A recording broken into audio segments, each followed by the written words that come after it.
বাংলাদেশে এবং বাংলাদেশের বাইরে পৃথিবীর বিভিন্ন প্রান্তে যে যেখান থেকে চ্যানেল আই দেখছেন, আপনাদের সকলকে সাদর আমন্ত্রণ তৃতীয় মাত্রা দেখবার জন্য। প্রিয় দর্শক, সাম্প্রতিক নানা বিষয় নিয়ে আলোচনার জন্য আমার সঙ্গে স্টুডিওতে রয়েছেন প্রথম আলোর যুগ্ম সম্পাদক সোহরাব হাসান, এবং আমাদের সঙ্গে নেদারল্যান্ডস থেকে যুক্ত হচ্ছেন ফয়েজ আহমেদ তৈয়ব। ফয়েজ আহমেদ তৈয়ব একজন উন্নয়ন বিশ্লেষক এবং প্রযুক্তিবিদ, পলিসি ক্রিটিক এবং সেই সঙ্গে টেকসই উন্নয়ন বিষয়ক লেখক। বেশ কিছু বই তার ইতিমধ্যেই প্রকাশিত হয়েছে বাংলা এবং ইংরেজিতে, এবং তিনি বাংলাদেশের বিভিন্ন কাগজে এবং আন্তর্জাতিক বিভিন্ন পত্রপত্রিকা নিয়মিত লেখালেখি করেন। স্বাগত আপনাদের দুজনকে তৃতীয় মাত্রায়। মিস্টার ফয়েজ আহমেদ তৈয়ব, আপনাকে বিশেষভাবে স্বাগত প্রথমবারের মতো তৃতীয় মাত্রায়, সেজন্য, এবং অনেক দূর থেকে আপনি আমাদের সঙ্গে যুক্ত হয়েছেন। আমি জানি আপনি এবং আমরা পলিসি ইস্যুজ নিয়ে কথা বলতে পছন্দ করবেন এবং সেই বিষয়ে আমরা যাব, কিন্তু এই মুহূর্তে বাংলাদেশে আলোচনা এবং এগুলো আমি মনে করি যে কোনো না কোনোভাবে নীতির সঙ্গে সম্পর্ক খুঁজে পাওয়া যাবে। তিনটে নাম বহুল উচ্চারিত, একটি রিপোর্ট বহুল উচ্চারিত, সেটি হচ্ছে জেনারেল আজিজ, একজন সংসদ সদস্য আনার, যিনি হত্যাকাণ্ডের শিকার হয়েছেন, বেনজির আহমেদ, এবং সেই সঙ্গে ডয়চে ভেলের একটি রিপোর্ট। একই প্রায় কাছাকাছি সময়ে এই চারটে গুরুত্বপূর্ণ বিষয়। তো এগুলো আসলে কি বার্তা দিচ্ছে বা কোন চিত্র বাংলাদেশের আসলে তুলে ধরছে বলে আপনারা মনে করেন? মিস্টার সোহরাব হাসান যদি শুরু করেন। না, প্রথমত হচ্ছে যে আমাদের যে সুশাসনের ঘাটতি আছে, আমরা যেভাবে দেশ সরকার বা ক্ষমতাসীনরা যেভাবে দেশ পরিচালনার কথা বলেন, সেটা যে বাস্তবায়নে করতে পারছেন না, এবং যারা আইন প্রণয়ন করেন তারা যদি আইন ভঙ্গ, তাদের মধ্য থেকেই যদি আইন ভঙ্গের গুরুতর অভিযোগ, গুরুতর প্রমাণ সেটি আসে, এবং বাংলাদেশের একজন আইন প্রণেতা বিদেশের মাটিতে খুন হবেন এবং সেটি বাংলাদেশেরই তারই কোনো বন্ধু বা ব্যবসায়িক সহযোগী সেই খুনের পরিকল্পনা করবেন, এটি দেশের জন্য খুব লজ্জাজনক। একজন সাবেক পুলিশ প্রধান, তার যে সম্পদের হিসাব আমরা পেলাম কয়েক মাস আগেই, সে পত্রপত্রিকায় এসেছে, এবং মনে হয়েছিল বা মনে করা হয়েছিল যে তিনি ধরাছোঁয়ার বাইরে, তাকে কেউ ধরতে পারবেন না। কিন্তু আমরা প্রাথমিকভাবে দেখলাম যে না, একটা অন্তত সরকারের, এটি যে কোনো কারণেই হোক, সরকারের মধ্যে একটি নড়াচড়া শুরু হয়েছে। দুদকের আবেদনের পরিপ্রেক্ষিতে আদালত তার মালামাল স্থাবর অস্থাবর মালামাল ক্রয়ের নির্দেশ দিয়েছে। আরেকটি ঘটনা, মত প্রকাশের স্বাধীনতা বা এই যে দুর্নীতি ইত্যাদি, এ নিয়ে তো চলমান আছে। ব্যাংকিং খাতের সমূহ সর্বনাশ বলতে পারি, যে এক ধরনের ভয়াবহ অবস্থা। বাংলাদেশ ব্যাংক যে সিদ্ধান্ত নেয় সেটি কার্যকর করতে পারে না, যদিও তারা পথন একশয়ে খুব ভালো ভালো কথা বলছেন। IMF অনেকগুলো শর্ত দিয়েছে, সেই শর্ত কতটা পূরণ হয়েছে সেটা নিয়েও যথেষ্ট প্রশ্ন আছে। আমরা এই বিষয়ে ফয়েজ আহমেদ তৈয়বের কাছ থেকে শুনবো।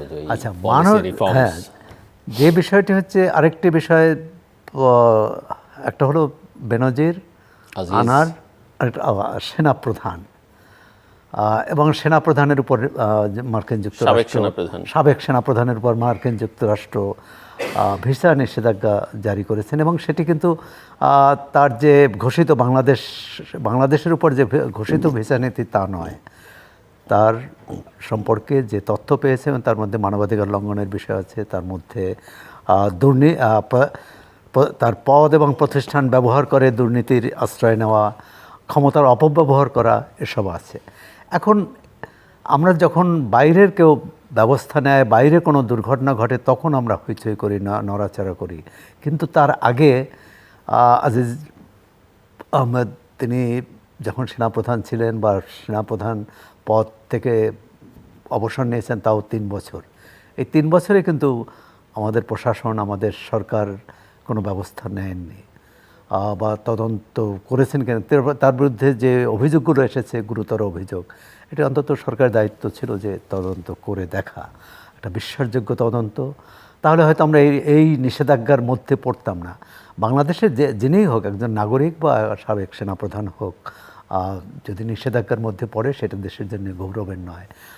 আরেকটি বিষয় হচ্ছে যে যে সাবেক পুলিশ প্রধান তার উপর কিন্তু নিষেধাজ্ঞা আছেই অলরেডি আছে 2021 থেকে। এবং সেটাই কিন্তু খুব গুরুতর তার তার উপরে, এবং এবং তিনি যে বর্তমান পুলিশ প্রধানের উপর। এবং বর্তমান পুলিশ প্রধান এবং তিনি এই যে সাবেক পুলিশ প্রধান বেনজির আহমদ, তিনি যে যে সংস্থায় ছিলেন সেই সংস্থার আরও 6 জন কর্মকর্তার বিরুদ্ধে, এবং সরকার কিন্তু প্রতিবারই বাইরে মঞ্চে যাই বলুক না কেন প্রতিবারই কিন্তু দ্বিপক্ষীয় আলোচনায় বিষয়টি উত্থাপন করে। যুক্তরাষ্ট্র তার মতোই জবাব দেয় যে আমরা দেখছি, পরীক্ষা করছি, হয়তো পরিস্থিতির উন্নতি হয়েছে। তো এর থেকে এক ধরনের অস্বস্তিকর অবস্থায় যে সরকারের নেতাদের কথাবার্তায় সেটা প্রমাণিত হয়। তারা বলেন যে এর দায় আমাদের নয়, এর দায় ব্যক্তির। কিন্তু ব্যক্তি তো ব্যক্তি হিসাবে এই অন্যায়গুলো করেনি, তারা কিন্তু পদে থেকে পদ ব্যবহার করেই করেছে। ডয়চে ভেলের একটা রিপোর্ট খুবই আলোচনার মধ্যে আছে যে পিস কিপিং মিশনে এই হ্যাঁ, সেটা শুধু বাংলাদেশ না, এর মধ্যে শ্রীলঙ্কা আরো অনেক। শ্রীলঙ্কাটা ধরেন অতীতের উদাহরণ হিসেবে টেনে তাদের উপরে। হ্যাঁ, এখন না, সবটাই তো হচ্ছে যে রুল অফ ল, আইনের শাসন থাকলে সেখানে জবাবদিহি থাকবে। জবাবদিহি থাকলে কেউ অন্যায় করলে তার বিরুদ্ধে ব্যবস্থা নেওয়া হবে। তার ঘাটতিই কিন্তু এই সব কি বলে, এগুলো বলবো যে রোগের উপসর্গ। আসল রোগ হচ্ছে আইনের শাসনের ঘাটতি। মিস্টার ফয়েজ আহমেদ, আপনি শুনছিলেন।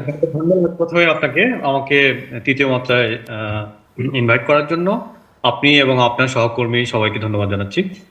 3টা বিষয় আপনি প্রশ্ন করেছেন। প্রথম যে বিষয়টা, যে ভারতের মাটিতে একজন বাংলাদেশি আইন প্রণেতা নৃশংসভাবে খুন হয়েছেন, নিশ্চয়ই ভারতের আইন শৃঙ্খলা এবং গোয়েন্দা সক্ষমতার জন্য বিষয়টা ভারতের জন্য খুব বেশি স্বস্তিকর বিষয় হবে বলে আমি মনে করি না। সেক্ষেত্রে সরকারের উপরে কিছুটা চাপ তৈরি হবে। তবে বাংলাদেশের জন্য যে অস্বস্তির বিষয়টা এর মধ্যে আছে সেটা হচ্ছে যে বাংলাদেশ সরকার বা বাংলাদেশের যে বর্তমান ক্ষমতাসীন সরকারি দল, সেই সরকারি দল আন্তর্জাতিক সীমান্তে চোরাচালান কিংবা স্বর্ণ পাচার কিংবা নারী ও শিশু পাচার কিংবা হুন্ডিচক্র ইত্যাদির অভিযোগে অভিযুক্ত একজন ব্যক্তিকে সংসদীয় নির্বাচনে এমপি মনোনয়ন দিয়েছে। এটা নিশ্চয়ই ইতিহাসের জন্য খুব স্বস্তিকর সংবাদ না বলে আমি মনে করি। এবং আপনি লক্ষ্য করেছেন যে আওয়ামী লীগ সাধারণ সম্পাদক বলেছেন যে তার জনপ্রিয়তা দেখে তাকে মনোনয়ন দেওয়া হচ্ছে, অন্য কি বিষয় আশা আছে সেগুলো বিবেচনায় নেওয়া হয়নি। জনপ্রিয়তার বিভিন্ন প্যারামিটার থাকতে পারে, কিন্তু একটা ব্যক্তি ইন্টারপোলের এনলিস্টেড ওয়ান্টেড মেম্বার ছিলেন এবং একই সাথে তার বিরুদ্ধে ভারত বাংলাদেশের আন্তর্জাতিক সীমান্ত চোরাচালান সম্পর্কিত অভিযোগ রয়েছে। তো এই ধরনের ব্যক্তি বিভিন্ন সরকারি এবং বেসরকারি সংস্থা থেকে আশ্রয় প্রশ্রয় পেয়েছেন এবং বাংলাদেশের বন্ধুপ্রতিম একটা রাষ্ট্রে নৃশংসভাবে খুন হয়েছেন। এটা বাংলাদেশ সরকারের জন্য নিশ্চিতভাবে একটা এম্বারাসিং সিচুয়েশন বলে আমি মনে করি।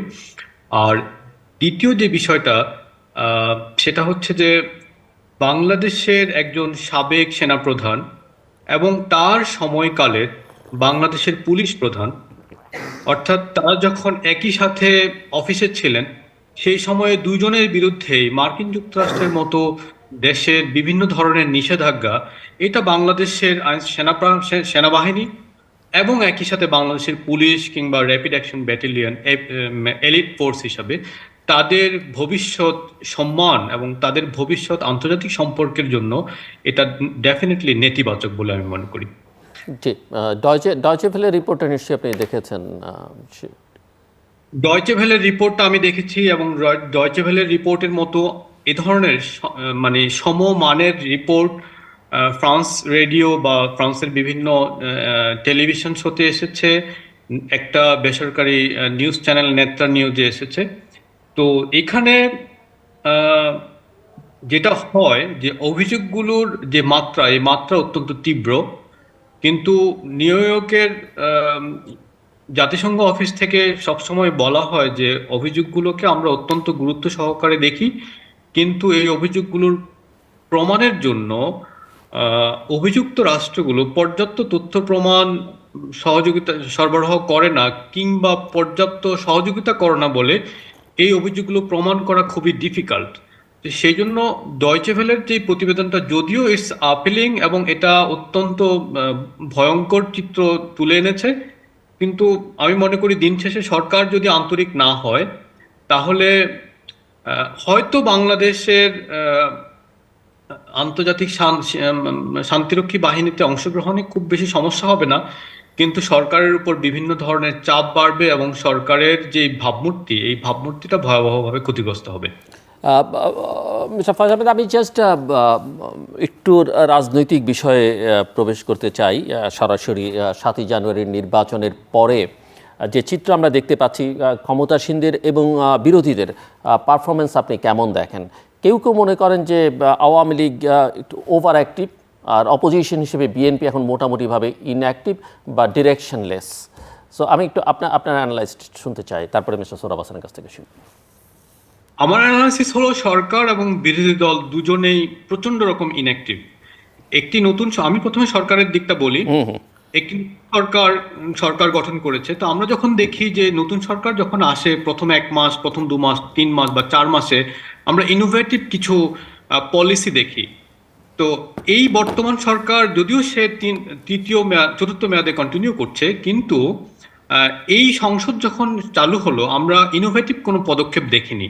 অর্থাৎ ইনোভেটিভ পদক্ষেপ বলতে আমি বলছি যে জনজীবনে এই যে উৎকণ্ঠা, মানুষের দ্রব্যমূল্যের যে উচ্চ উচ্চ মূল্য কিংবা বেকারত্ব কিংবা অন্যান্য বিষয়, কিংবা এখন দুটো আন্দোলন আছে, একটা হচ্ছে শিক্ষকদের আন্দোলন, আরেকটা হচ্ছে ছাত্রদের চাকরিতে 35 বছর, তো ইত্যাদি বিষয়ে সরকারের রেসপন্স একেবারেই ক্ষীণ।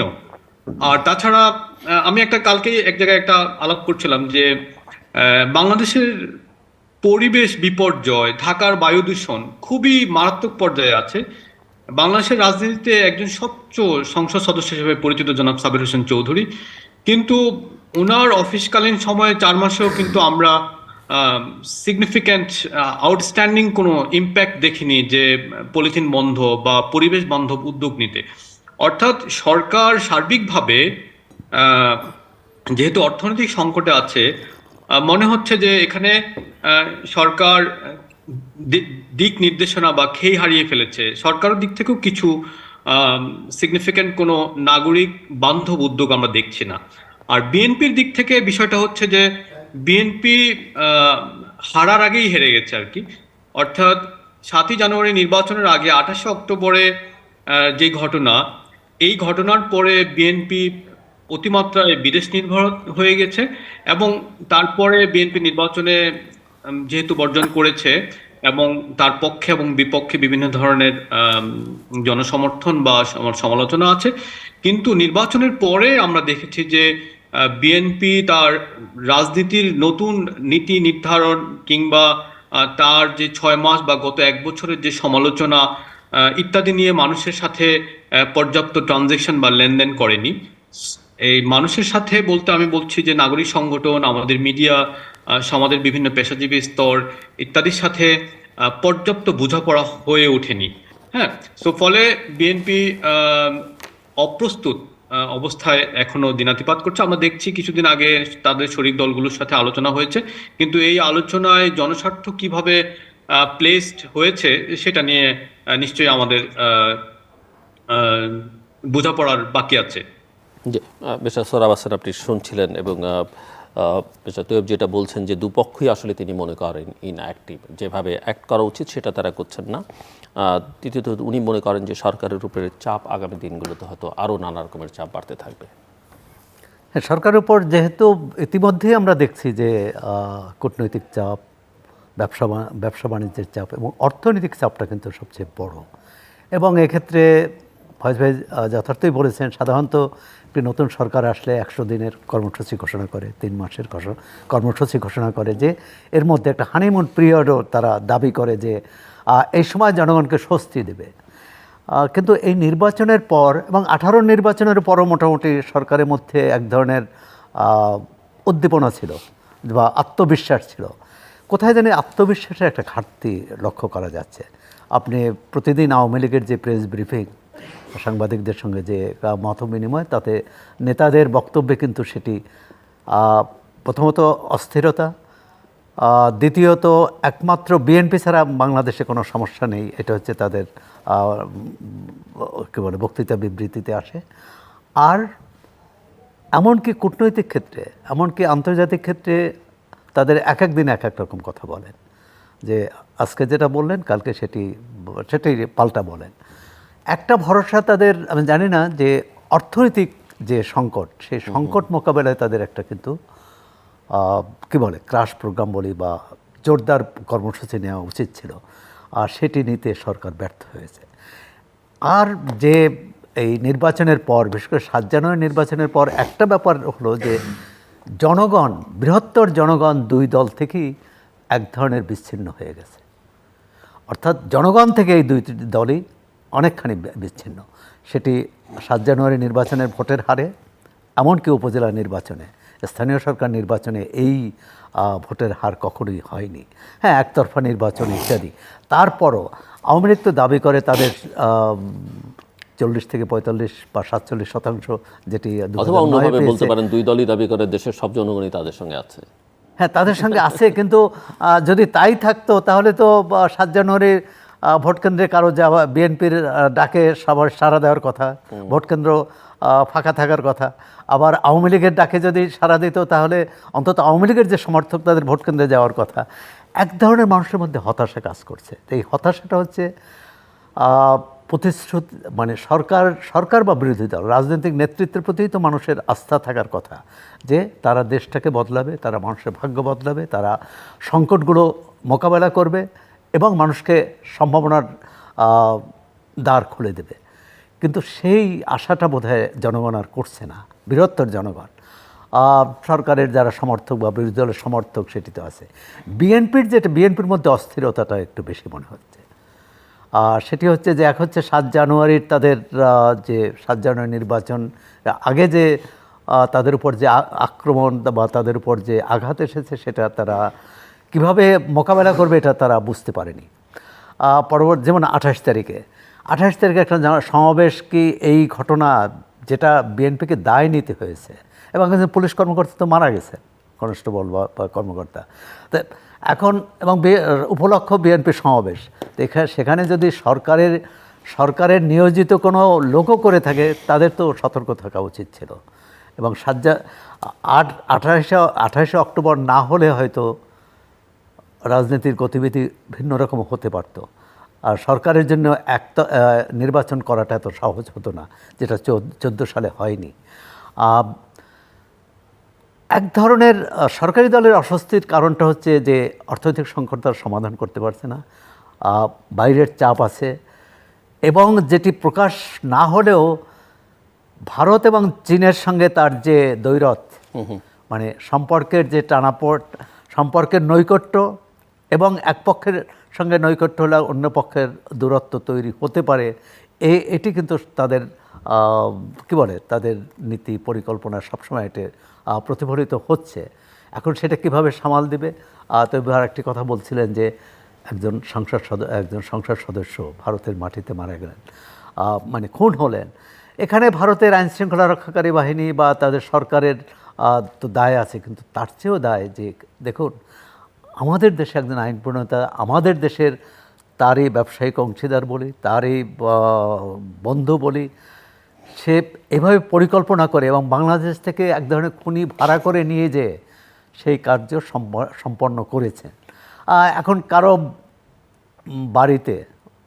বাড়িতে কোনো অপরাধ ঘটলে সেটি বাইরে কতটা দেখা, তবে একজন সংসদ সদস্য, তার তো উচিত ছিল এটি ওই দেশের সরকারকে এবং এদেশের সরকারকে জানিয়ে যাওয়া। এদের সরকারকে জানানো, জানি না স্পিকারকে জানিয়েছেন কিনা, স্পিকার জানানোর কথা যদি তিনি দেশের বাইরে যান। অর্থাৎ সেখানেও একটা প্রশ্ন আছে, কেন তিনি জানালেন না। হ্যাঁ, তবে একটা ক্ষেত্রে বলবো যে 3-4 দিনের মধ্যে এই রহস্য উদ্ঘাটন করতে পেরেছে যে সরকার, যদি সেটি বলবো যে আমাদের আইনশৃঙ্খলা রক্ষাকারী বাহিনী হয়তো এমপি বলেই এই দক্ষতার পরিচয় দিয়েছে, অন্য সাধারণ নাগরিক হলে কতটা দিতেন সে ব্যাপারে প্রশ্ন আছে। জি, মিস্টার ফয়েজ, আপনি শুনছিলেন এবং আমরা ধরেন উনি মিস্টার সোহরাব হাসান অর্থনীতির প্রসঙ্গ, IMF-এর প্রসঙ্গ, নানান পলিসি ইস্যুজ নিয়ে আলোচনা করবার চেষ্টা করছিলেন। পলিসি ডিসক্রিপেন্সি কী আছে সেগুলো নিয়ে আমরা কথা বলতে পারি, কিন্তু তার আগে একটু আমি আপনার কাছ থেকে বুঝতে চাই যে বহিঃসম্পর্কের দিক থেকে ধরেন বাংলাদেশে তো রাশিয়া নিয়ে আলোচনা হয়, কিন্তু রাশিয়াকে আমি অতটা ধর্তব্যের মধ্যে নিতে চাই না এখনও, বাট মোস্টলি ইউএসএ, চায়না এবং ইন্ডিয়া। এই জায়গায় আপনি কি দেখেন যে সরকার আসলে কতটা এই সম্পর্কগুলোকে কীভাবে হ্যান্ডেল করছে, অপোজিশন তাদের আসলে রোল কি, বা তারা কতটা ওই ভূ রাজনীতির বিষয় আশয় বা ভূ অর্থনীতির বিষয় আশয় পৌঁছে, এবং সেই অনুযায়ী তারাও আসলে তাদের কোনো ডিরেকশন আপনি দেখেন কি না যে আছে, নাকি তারা আসলে এই ক্ষেত্রে একটা ডিরেকশনলেস? আমি সরকারের কথাটাই বলি। সরকার আসলে বর্তমান যে গ্লোবাল অর্ডারের যে চেঞ্জ, সেই চেঞ্জের সর্বোচ্চ বেনিফিশিয়ারি। সেক্ষেত্রে সরকারকে খুব বেশি কিছু যে করতে হচ্ছে তা না, সরকারকে জাস্ট গ্লোবাল অর্ডারের যে এক্সিস্টিং লিডার এবং যে নিউ লিডার, তাদের সাথে সরকারের ডিপ্লোম্যাটিক ব্যালেন্স হচ্ছে, এই ব্যালেন্সিং কাজটা সরকার করে যাচ্ছে। হ্যাঁ, তো এখানে আপনি বলেছেন যে Russia is not significant player in when it comes to Bangladesh. বাংলাদেশের ডিপ্লোম্যাসিক স্টান্সটা বুঝতে হলে আসলে মার্কিন যুক্তরাষ্ট্রের সাথে ভারতের যে সম্পর্ক, এই সম্পর্কটাকে একটু ভালোভাবে বুঝতে হবে।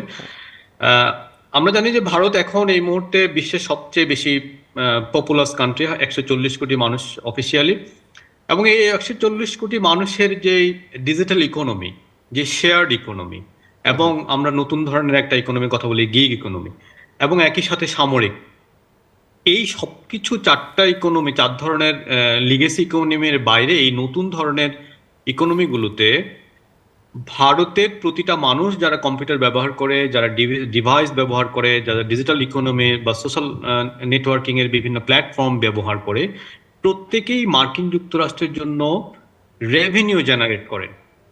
ঠিক আছে, আপনি যখন একটা মোবাইল ফোন ইউজ করেন তখন আপনি মার্কিন কোম্পানিকে রয়্যালিটি দিচ্ছেন, যারা প্রসেসর নির্মাতা বা যারা চিপ নির্মাতা। হ্যাঁ, একই সাথে যখন আপনি কম্পিউটার ইউজ করতেছেন, you are generating revenue for US companies.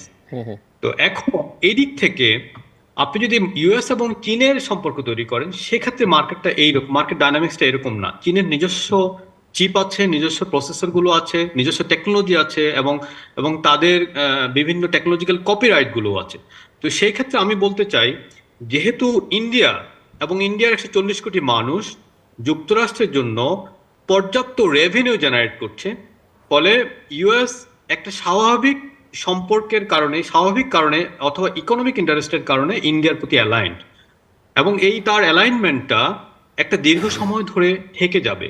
So ইকোনমিতে যখন আমরা প্রেডিকশন করি, তখন আমাদের কিছু প্রেডিকশনের নীতিমালা আছে, সেটা হচ্ছে যে what is going to be permanent, যে ম্যাটার অফ পার্মানেন্সি, যে এই দিক থেকে ইন্ডিয়া ইউএস রিলেশনের একটা সিগনিফিক্যান্ট ম্যাটার অফ পার্মানেন্সি থেকে যাবে, যেটা হচ্ছে ডিজিটাল ইকোনমি, শেয়ার্ড ইকোনমি, এবং সাথে যোগ হয়েছে ইন্ডিয়া বিশ্বের শীর্ষস্থানীয় অস্ত্র এবং প্রযুক্তি আমদানিকারক রাষ্ট্র। তো এই সব মিলিয়ে আমি মনে করি যে আপনি এই বিষয়গুলোকে বেশি গুরুত্বপূর্ণ মনে করছেন, যেটা সাধারণভাবে একটা পারসেপশন তৈরি হচ্ছে যে ইন্দো প্যাসিফিক স্ট্র্যাটেজির কারণে বা চায়নাকে কন্টেন করবার জন্য এই টাইসটা, কিন্তু আপনি মনে করেন তার চেয়ে বেশি এটা, মানে আপনি যেগুলো উল্লেখ করলেন। আমি মনে করি জিও পলিটিক্সটা অ্যাকচুয়ালি ওভার হাইপড একটা ঘটনা।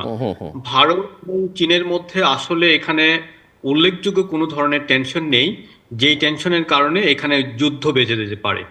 তা আমি বরং মনে করি যে ইকোনমিক ইন্টারেস্টের পয়েন্ট অফ ভিউ থেকে US is more aligned with India. এখন যেহেতু বাংলাদেশ ইন্ডিয়ার একটা ব্যাকইয়ার্ড, সে কারণে বাংলাদেশ প্রশ্নে ইউএস ইন্ডিয়ান ইন্টারেস্টটাকে ছাড় দিবে, ইন্ডিয়ান ইন্টারেস্টটাকে এন্টারটেইন করবে, এটা হচ্ছে আমার রিডিং আর কি এটা। হ্যাঁ, সেই কারণে দিন শেষে ইন্ডিয়া যাই বলুক বাংলাদেশ প্রশ্নে, সেটাকে ইউএস গুরুত্ব দিয়ে যাবে। এখন প্রশ্ন হচ্ছে, তাহলে এই যে আমেরিকা কয়েকদিন পর পর বলে যে আমরা বাংলাদেশকে আমাদের নিজের চোখে দেখি বা দেখতে শুরু করেছি, 2014 সালে আমরা এই দেখতে শুরু করাটা ইন্ডিয়ার উপর ছেড়ে দিয়েছিলাম, 2019 বা 20-এর পরে আমরা বাংলাদেশকে নিজের চোখে দেখতে শুরু করেছি। এটার মানে কি? এটার মানে হচ্ছে আমার কাছে যে ইউএস ইন্ডিয়ার সাথে বাংলাদেশ বিষয়ে বার্গেইন করার মতো কিছু টুল ডেভেলপ করা, কিছু নেগোসিয়েশন পয়েন্ট টেবিলের উপরে আনা। বাংলাদেশ প্রশ্নটাকে সামনে রেখে ইউএস ইন্ডিয়ার সাথে কিছুটা বেটার নেগোশিয়েট করতে পারে, এবং একই সাথে বাংলাদেশ সরকারের সাথেও ইউএস বেটার নেগোশিয়েট করতে পারে। তার কিছু ইন্ডিকেশন আমার কাছে আছে। আজ থেকে 4-5 বছর আগে বাংলাদেশে ইউএস এর রপ্তানি ছিল মাত্র $600 মিলিয়ন, 600 বা $700 মিলিয়নের মধ্যে। আপনি যদি মার্কিন যুক্তরাষ্ট্রের সাইট দেখেন, সরকারি অফিসিয়াল সাইট দেখেন, দেখবেন যে এটার প্রায় $2.5 বিলিয়ন কাছাকাছি পৌঁছেছে। অর্থাৎ এই যে বাণিজ্য ব্যবধান, বাংলাদেশ এবং যুক্তরাষ্ট্রের মধ্যে যে বাণিজ্য ব্যবধান, এটা কিন্তু কমছে। এই কমার জন্য ইউএস এর সাম্প্রতিক ভূমিকা অনেক গুরুত্বপূর্ণ। পিটার হাসকে নিয়ে আমাদের সমাজে অনেক হাসাহাসি করে, but he has played a significant role to generate revenue in the Bangladesh economy for the US economy. হ্যাঁ, এটা কিন্তু আমাদের আলোচনার মধ্যে আসছে না। এবং আমরা দেখছি যে বোয়িং বিক্রি করার জন্য কথা হচ্ছে, ডেটা লোকালাইজেশন নিয়ে কথা হচ্ছে, হুইচ মিনস যে বাংলাদেশ যে ফেসবুক, ইউটিউব, গুগলের যেই ডেটা স্টোরেজটা ব্যবহার করে, বাংলাদেশ একটা আইন করেছে যে এটার স্টোরেজ বাংলাদেশের সীমানার মধ্যে হতে হবে।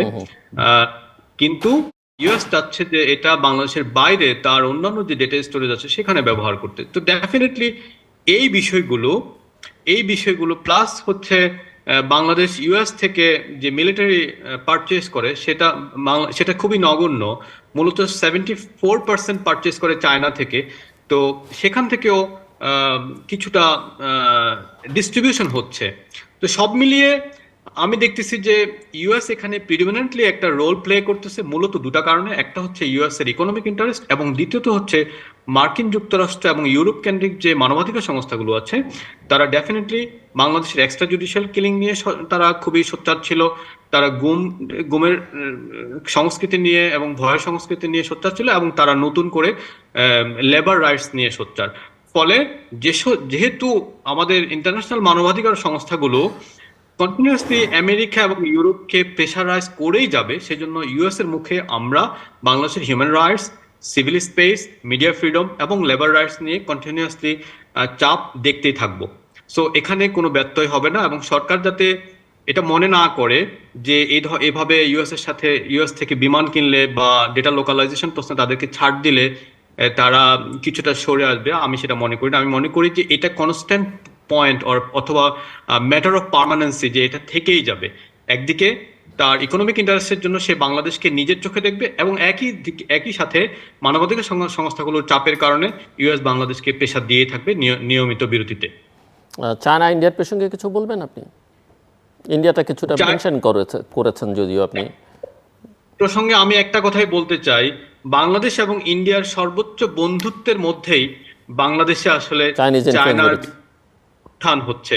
বাংলাদেশের সবচেয়ে বড় রেল সেতু, বাংলাদেশের সবচেয়ে বড় সড়ক সেতু, সবচেয়ে বড় রাস্তা, সবচেয়ে বড় বিদ্যুৎ উৎপাদন কেন্দ্র, এবং সবচেয়ে বড় ডিজিটালাইজেশন প্রকল্প, যাই বলি না কেন, আসলে সবকিছুই চায়নার তৈরি। সো চীনের আমাদেরকে, সরকারকে বা ইন্ডিয়াকে এই পাজলটা ডিপলি দেখতে হবে যে how it has come to this stage, যে ভারতের সর্বোচ্চ সম্পর্কীয় উষ্ণতার দিকেই আমরা একেবারে চীনের সাথে সব ধরনের ইকোনমির ডজন ডজন ডোমেনের ভিতরে সবচেয়ে ইন্টিমেট হয়ে গেছে। মিস্টার সোহরাব হাসান, আপনি শুনছিলেন, এর প্রেক্ষিতে যদি কিছু বলবার থাকে, এবং ইকোনমি নিয়ে আপনি কথা বলতে চাইছিলেন। IMF এর সঙ্গে বহুদিন ধরেই ঋণ সহায়তা নেওয়া হচ্ছে, নানান শর্ত। এখন এই শর্ত আমরা আগেও জানি, বাট সেগুলোকে এখন কিভাবে হ্যান্ডেল করা হচ্ছে সেটা একটু দেখবার বিষয়। এবং এমন একটা সময় যখন অর্থনৈতিক চাপটা প্রবলভাবে আছে, সাধারণ মানুষ সাফার করছে, এবং সেই সময় এই রিফর্মসগুলো করতে গিয়ে আসলে সেই চাপটা অনেকেই মনে করেন যে সাধারণ মানুষের উপরে বর্তাবে। ইতিমধ্যেই চীনের কাছে $5 বিলিয়ন জন্য শরণাপন্ন হয়েছে বাংলাদেশ, সেটাও আর একটা ইস্যু। সব মিলিয়ে অর্থনৈতিক সংকট, রিজার্ভ সামান্য বাড়া বা তুলনামূলক বিচারে যে জায়গায় ছিল সেখান থেকে অনেকখানি কমে গেছে। অন্য ইনভেস্টমেন্টের ক্ষেত্রে তেমন কোনো ইতিবাচক প্রবণতা লক্ষ্য করা যাচ্ছে না, নেই বললেই চলে। রেমিটেন্সের ক্ষেত্রেও নেতিবাচক প্রবণতা, সব মিলিয়ে। আচ্ছা, অর্থনৈতিক সংকটের আগে আমি একটু ফয়জ আহমদ তৈয়বের সঙ্গে যোগ করতে চাই ভূ রাজনীতি আমাদের 3 বড় অংশীদারের, ঠিক যুক্তরাষ্ট্র, ভারত এবং চীন। কাউকে কাউকে বাদ দিয়ে আমরা চলতে পারবো না। আর ভূ রাজনৈতিক কারণে তাদেরও কেউ আমাদের বাদ দিতে পারবে না। কিন্তু এর সাথে আমি একটা যে নতুন যে উপসর্গ বা যে সংকটটা আমাদের জন্য, সেটা হচ্ছে মিয়ানমার। মিয়ানমার হচ্ছে চীনের একেবারেই মাসতুতো ভাই। ছাতার তলে একটি দেশ। আর সেখানে মিয়ানমারের এই সংকট, এক হচ্ছে আমাদের উপর 10-12 লাখ রোহিঙ্গা চেপে বসে আছে, তাদের ফেরত পাঠাতে পারবো এই বিশ্বাস হয় না। মানে আমরা কোনো লক্ষণ দেখি না, যদি নাটকীয় কিছু হয়ে যায়। আর সেটি একটি। দ্বিতীয় হচ্ছে মিয়ানমারের যে এখন যুদ্ধ অবস্থা চলছে, এটি আমাদের যারা বন্ধু এবং বন্ধু নয় সব রাষ্ট্রই কিন্তু এই সুযোগটা নিতে চাইবে যে বাংলাদেশের পক্ষে কেউ দাঁড়াবে বলে মনে হয় না, এবং সেটি গত 6 বছরে দাঁড়ায়নি। সেক্ষেত্রে আমাদের কূটনীতি একেবারে যে ভূ রাজনীতির সুবিধাটা আমরা পেয়েই যাব, আর সেটি বোধহয় দীর্ঘদিন নাও থাকতে পারে। তো আমরা কীভাবে, কত বিচক্ষণতার সঙ্গে, কত বুদ্ধিমত্তার সঙ্গে এটি মোকাবেলা করতে পারবো, এবং ভারসাম্যের বিষয়টি এই সরকারের অন্তত পররাষ্ট্রনীতির ক্ষেত্রে ভারসাম্যটা বজায়, রাজনৈতিক মঞ্চে যে বক্তৃতা দিক না কেন, কূটনৈতিক ক্ষেত্রে এই ভারসাম্য বজায় রাখার চেষ্টা করছে। এমনকি যুক্তরাষ্ট্র, যেটি ফয়জ আহমদ বললেন, উনি ব্যবসা বাণিজ্যের কথা বললেন, সামরিক কৌশলগত সম্পর্কের ক্ষেত্রেও যুক্তরাষ্ট্রের সাথে বাংলাদেশের এই মুহূর্তে সম্পর্ক খুব ভালো। এখন ভারত চীন, আপনি বোধহয় সংবাদপত্রে দেখেছেন যে আওয়ামী লীগের 50 জন নেতাকর্মী চীন সফরে গেছেন। তো এসব তো নিশ্চয়ই এর উদ্দেশ্য আছে, রাজনৈতিক উদ্দেশ্য আছে। আর শুধু তো আতিথেয়তা নয়, এরপর হয়তো ভারতেও একটা প্রতিনিধি দল যাবে এই নির্বাচন শেষ হয়ে। আর আমাদের যে সংকট, অর্থনৈতিক যে সংকট, একটি মানবাধিকার যে প্রশ্নগুলো আসলো, সেক্ষেত্রে বোধহয় বাংলাদেশ একটু সুবিধা, এই মুহূর্তে যে বিশ্ব পরিস্থিতি, সেই সুবিধা একটু নেওয়ার চেষ্টা করছে। তারা নিতে পারবেন কি না, সেটা হচ্ছে গাজায় যে গণহত্যা চলছে, মানবতা বিরোধী কর্মকাণ্ড চলছে, তার সে সম্পর্কে ইউরোপ, পশ্চিমা বিশ্ব, বিশেষ করে যুক্তরাষ্ট্রের নীরবতা এবং কোনো কোনো ক্ষেত্রে ইসরায়েলকে সমর্থন দেয়া। সুতরাং তারা বাংলাদেশে মানবাধিকার লঙ্ঘনের কথা বলবে আর ইসরায়েলে মানবাধিকার লঙ্ঘনকে সমর্থন দেবে, এটি কিন্তু সাধারণ মানুষ, আমি সরকারের দিকে যাচ্ছি না, সাধারণ মানুষের মধ্যে এই প্রশ্নটা কিন্তু এসে যাচ্ছে। অর্থনৈতিক সংকটে পড়েছে, এটি ঠিক। এই সরকার এই 15 বছর পর এসেই কিন্তু পড়েছে, কারণ আমাদের মূল্যস্ফীতি মোটামুটি 5%, কম বেশি 5%-এর মধ্যে ছিল। এখন প্রায় এটি 10%।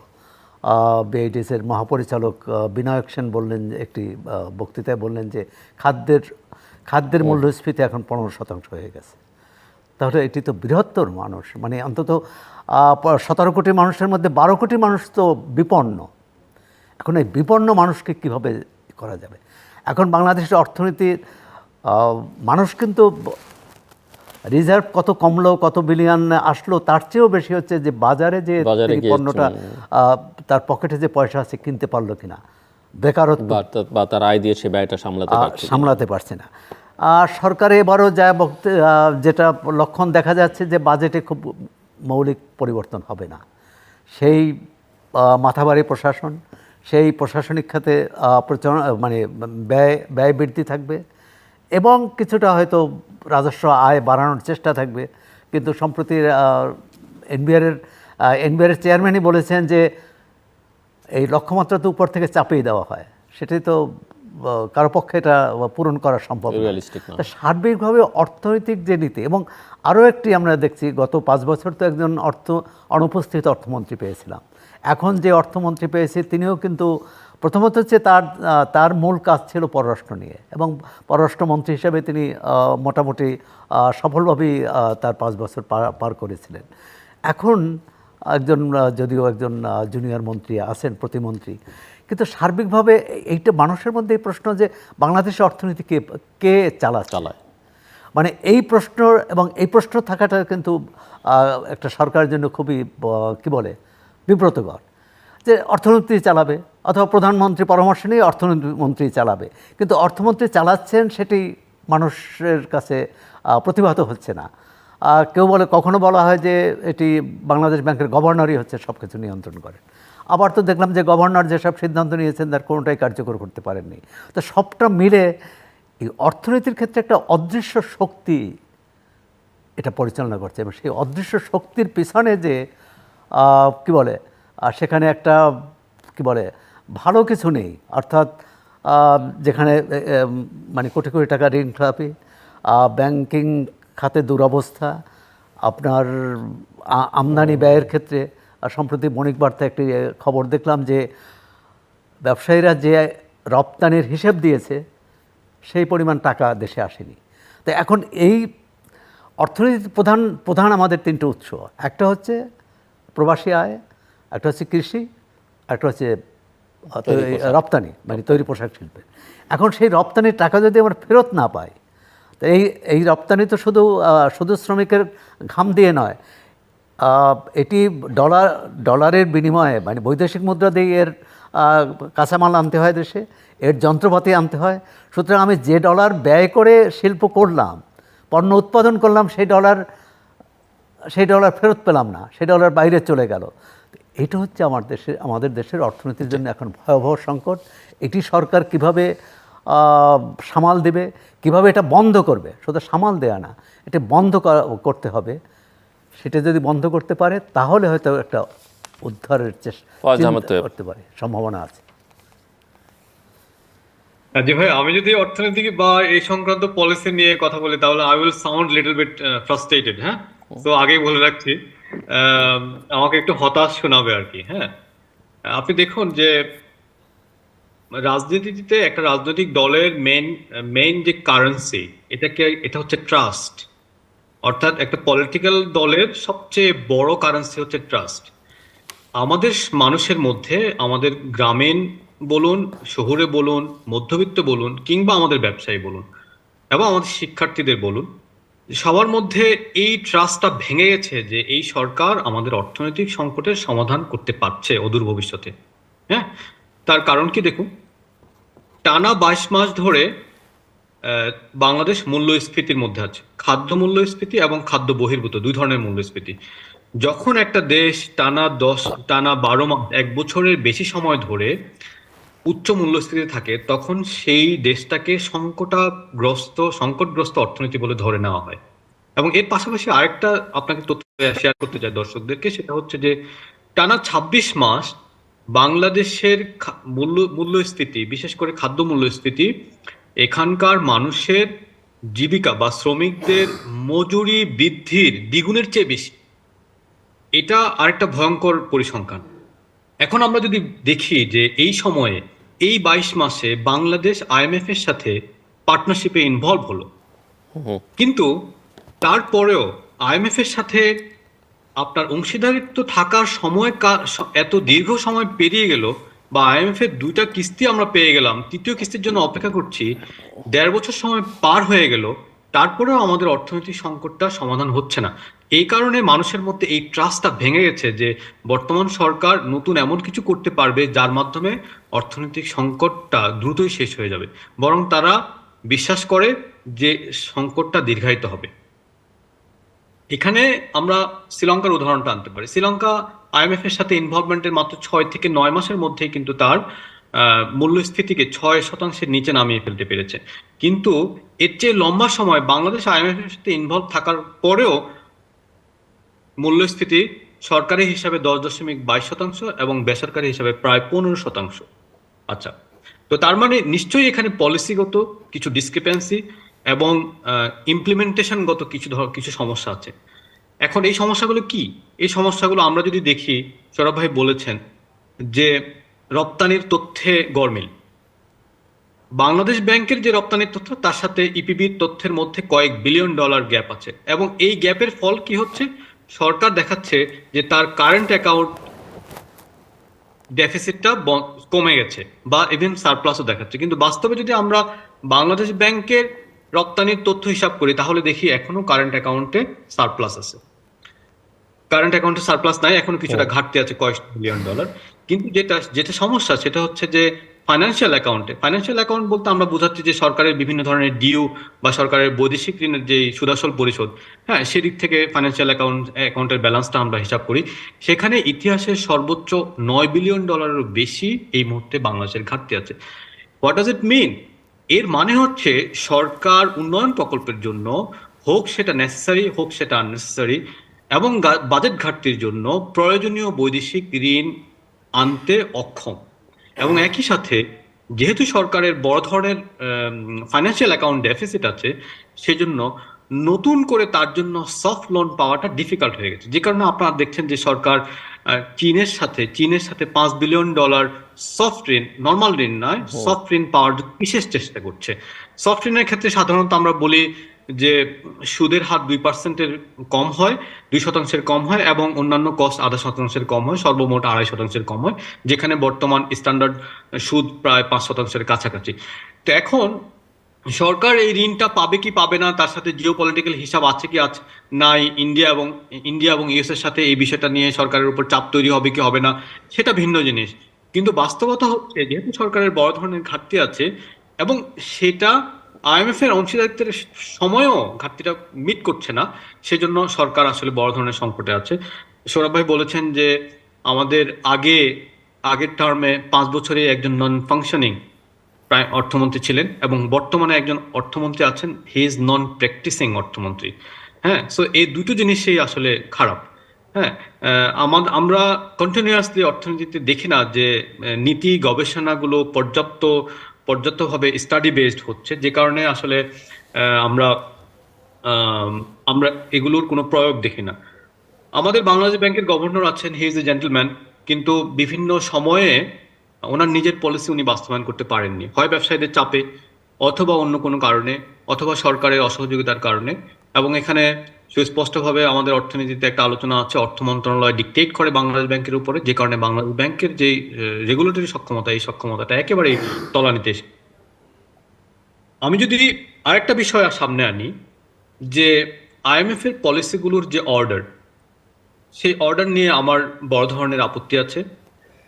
অর্থনীতিতে ম্যাক্রো ইকোনমিক স্টেবিলিটি আনার জন্য আমাদের এই মুহূর্তে মূল্যস্ফীতি নিয়ন্ত্রণ করা দরকার। সরকার সেটা রাইটলি আউটলাইন করেছে, সে ব্যাপারে আমাদের কোনো সন্দেহ নেই। গত যে বাজেট হয়েছিল, গত অর্থ বছরের বা চলমান অর্থ বছরের বাজেট, সেই বাজেটে মূল্যস্ফীতি নিয়ন্ত্রণ অন্যতম বড় স্লোগান ছিল, কিন্তু সরকার মূল্যস্ফীতি নিয়ন্ত্রণ করতে পারেনি। এখন যদি আমরা দেখি যে মূল্যস্ফীতি কোত্থেকে হলো, 2021 সালের নভেম্বরে সরকার প্রথম জ্বালানি দাম বৃদ্ধি করে 20%-এর কাছাকাছি। এর 6 মাস পরে সরকার কৌশলগত জ্বালানি পণ্য ডিজেল দাম বৃদ্ধি করে প্রায় 42%। তাহলে 6 মাসের ব্যবধানে আমরা দেখি 2022 সালের জুলাইয়ে সরকার জ্বালানির দাম বাড়িয়েছে 62 থেকে 65%। আজকে যে বাংলাদেশের চলমান মূল্যস্ফীতি, এটাকে আমি সরাসরিভাবে সেই সময়ের জ্বালানি বৃদ্ধির সাথে সম্পর্কিত মনে করি। তারপরে আন্তর্জাতিক বাজারে জ্বালানি তেলের দাম $100 পার ব্যারেল থেকে কমে বর্তমানে 78-80-তে নেমেছে, কিন্তু বাংলাদেশ সরকার জ্বালানি তেলের দাম সমন্বয় করেনি।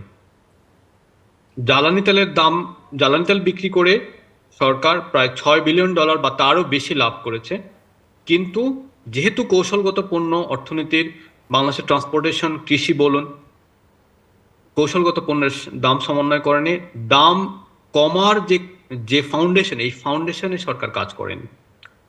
উল্টো আইএমএফ এর কারণে সরকার আন্তর্জাতিক বাজারে তেলের দাম কমা সত্ত্বেও 3 বছরে 12 দফায় তেলের দাম বৃদ্ধি করার বা বিদ্যুতের দাম বৃদ্ধি করার উদ্যোগ নিয়েছে। আমি মনে করি এটা বাংলাদেশের পণ্য মূল্য, বাংলাদেশের মানুষের জীবনযাত্রার মানকে আরো কঠিন করে তুলবে।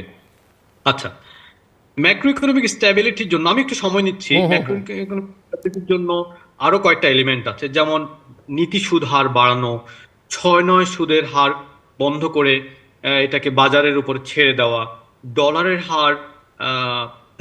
হার বাজারের উপর ছেড়ে দেওয়া, যেটাকে আমরা ক্রলিং পেগ হিসাবে বর্তমানে বাস্তবায়ন করতে দেখেছি, কিংবা শুল্ক ভর্তুকির বাস্তবায়ন, অথবা আমদানিতে ভর্তুকি বন্ধ করা।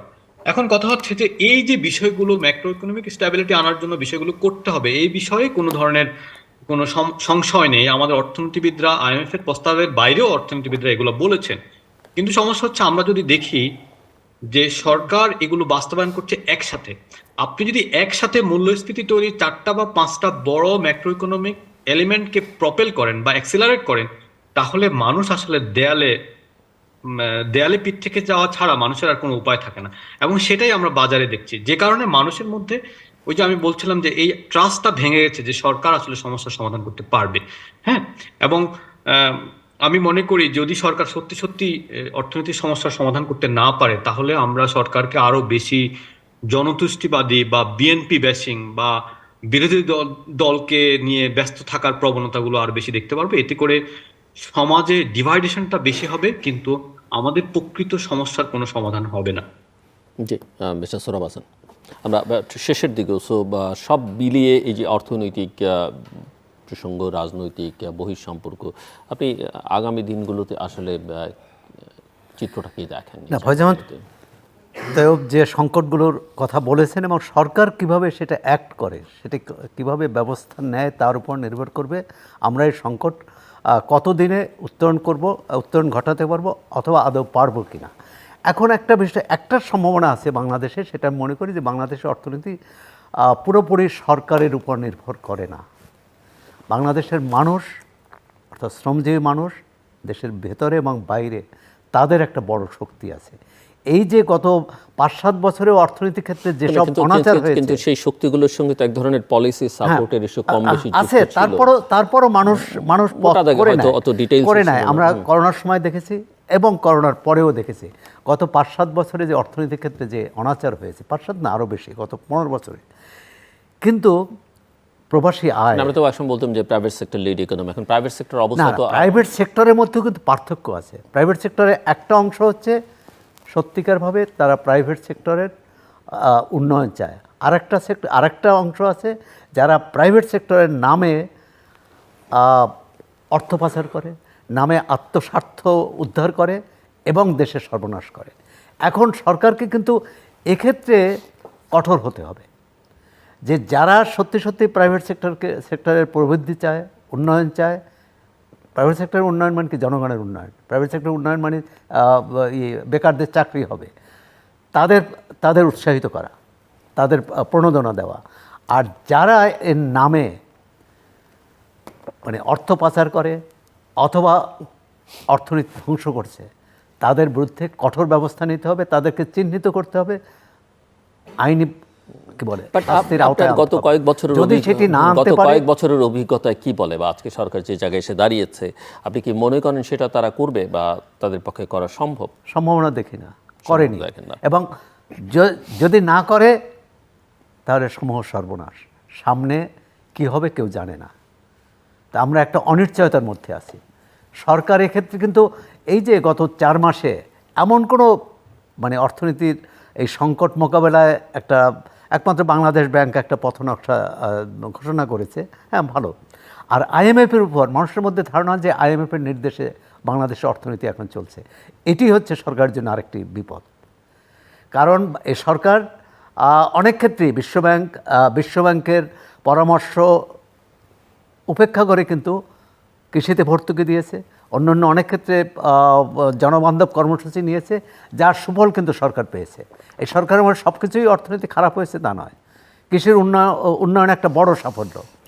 তো সেটি ধরে রাখা, প্রথমত হচ্ছে জবাবদিহির আওতায় আনা, অপরাধীদের শাস্তি আওতায় আনা, এবং মানে দুর্নীতির বিচারটা বাছাই করা, দুর্নীতির বিচার না হয় সবার ক্ষেত্রে। আগে বড় দুর্নীতিবাজকে ধরতে হবে, তারপর ছোট দুর্নীতিবাজরা এমনিই তারা নীরব হবে, এমনিই তারা মানে কি বলে খামোশ হয়ে যাবে। কিন্তু যদি বড় দুর্নীতিবাজদের না ধরে ছোট দুর্নীতিবাজদের দিয়ে একটি দৃষ্টান্ত দেখানো হয়, তাহলে এই যে অর্থনৈতিক অচল অবস্থা আছে, কঠিন অবস্থা, এটি কাটানোর কোনো সম্ভাবনা দেখি না। আমরা শেষের দিকে ফয়েজ আহমেদ, আপনার কনক্লুডিং রিমার্কস এবং ওভারঅল মিনিট 4-5 সময় আপনার জন্য। কনক্লুডিং রিমার্কস হচ্ছে আমি কয়েকটা পরামর্শ নিয়ে আসতে পারি, যে যেমন ধরুন যে বাংলাদেশ সরকারের অন্যতম বাজেট বা ডলার ড্রেনিং যে খাতটা, সেটা বিদ্যুৎ খাত। এখন সরকারকে একটা সিদ্ধান্ত নিতে হবে, যে একটা অজনপ্রিয় সিদ্ধান্ত নিতে হবে, যে যেই বিদ্যুৎ কেন্দ্রগুলোর সক্ষমতা প্রমাণিত নয়, যেই বিদ্যুৎ কেন্দ্রগুলো জ্বালানি অদক্ষ, যেই বিদ্যুৎ কেন্দ্রগুলো মানে নিরবিচ্ছিন্নভাবে বিদ্যুৎ উৎপাদন করতে ব্যর্থ, এই মৌলিক প্রশ্নটা সরকারকে অ্যাড্রেস করতে হবে, যে সেই বিদ্যুৎ কেন্দ্রগুলোকে কেন ক্যাপাসিটি চার্জ দিতে হবে। ক্যাপাসিটি চার্জ অনেক ক্ষেত্রে বলা হয় যে এটা দিতে হয় বা এটা স্ট্যান্ডার্ড চুক্তি, কিন্তু যেই বিদ্যুৎ কেন্দ্রগুলো বছরের পর বছর ধরে ন্যাশনাল গ্রিডে কোনো ধরনের কন্ট্রিবিউশন করছে না, তাদেরকে কেন সরকার হাজার হাজার কোটি টাকা, আমি গতকালকে রিপোর্ট দেখলাম প্রায় 42,000 কোটি টাকা, বা বেসরকারি, শুধু তার মধ্যে শুধু বেসরকারি খাতে 39,000 কোটি টাকা। হ্যাঁ, তো এই যে ডলার ড্রেনিং যে খাতগুলো, এই খাতগুলোকে যদি সরকার আন্তরিকভাবে অ্যাড্রেস না করে এবং আইএমএফও যদি সেখানে পলিসি সংস্কার প্রপোজাল না করে, তাহলে বাংলাদেশের সমস্যাগুলোর সমাধান হবে না। এবং একই সাথে আমরা খেলাপি ঋণের কথা বলতে পারি। এমন একটা স্টেজে গেছে যেখানে মোট ক্রেডিট মোট মানি সাপ্লাইয়ের চেয়ে বেশি হয়ে গেছে, এবং সেটা কয়েক মিলিয়ন না, $1 ট্রিলিয়ন বেশি হয়ে গেছে, বা 1,00,000 কোটি টাকা বেশি হয়ে গেছে। এখন এই অবস্থায় সরকার আসলে টাকা ছাপিয়ে, আমরা বলি যে টাকা ছাপানো বন্ধ করেছে, কিন্তু রিসেন্টলি আমরা দেখলাম যে পিডিবি বন্ড ইস্যু করেছে, এবং সেই বন্ড বাংলাদেশ ব্যাংকে গিয়ে সেখান থেকে টাকা আসছে, অর্থাৎ রিজার্ভ মানি আসছে। অর্থাৎ এই যে টাকা ছাপানোর প্রক্রিয়া, নতুন নতুন ইনোভেশন, এই ইনোভেশনগুলো আমাদের ইনফ্লেশনকে বন্ধ করবে না। এবং সবশেষে, যে আমি কেন বলছি যে মানুষের ট্রাস্ট ভেঙে গেছে, আমাদের ব্যবসায়ীরা যদি মনে করে আগামী 3 বছরে আরো 12 বার বিদ্যুতের দাম বাড়বে, ডেফিনেটলি তারা এটাকে অর্থনীতিতে সংকোচনের যেই ফ্ল্যাগ, এই ফ্ল্যাগ হিসাবেই দেখবে। তো সুতরাং ব্যবসায়ীরা ব্যবসা করতে চান, তারা প্রাইভেট সেক্টরকে, যেটা 49% আমাদের অপ্রাতিষ্ঠানিক খাত, এবং মাত্র 11% বা 15% আমাদের প্রাতিষ্ঠানিক খাত। এখন ব্যবসায়ীরা যদি এলসি খুলতে না পারেন, তাহলে আসলে ব্যবসায়ীরা, প্রাইভেট সেক্টর আমাদের ইকোনমিকে এগিয়ে নিতে পারবে না। আর সবচেয়ে আমি কনক্লুডিং রিমার্ক যেটা করব, সেটা হচ্ছে যে আয়কর এনবিআর এর চেয়ারম্যানের যে বক্তব্য, সেই বক্তব্য থেকে আমরা বুঝতে পারি যে বাংলাদেশের মানুষের এবং বাংলাদেশের ব্যবসায়ীদের, যারা ভালো ব্যবসায়ী, যারা কর ফাঁকি দেয় তারা না, যারা ভালো ব্যবসায়ী, তাদের সরকারকে রাজস্ব দেওয়ার সক্ষমতাটা ফুরিয়ে গেছে। সরকার যাতে এটা বুঝতে পারে, তো সেক্ষেত্রে কি করতে হবে? আপনি যখন এলসি নিয়ন্ত্রণ করছেন, তখন সেখানে মেরিটোক্রেসির বিষয় আছে।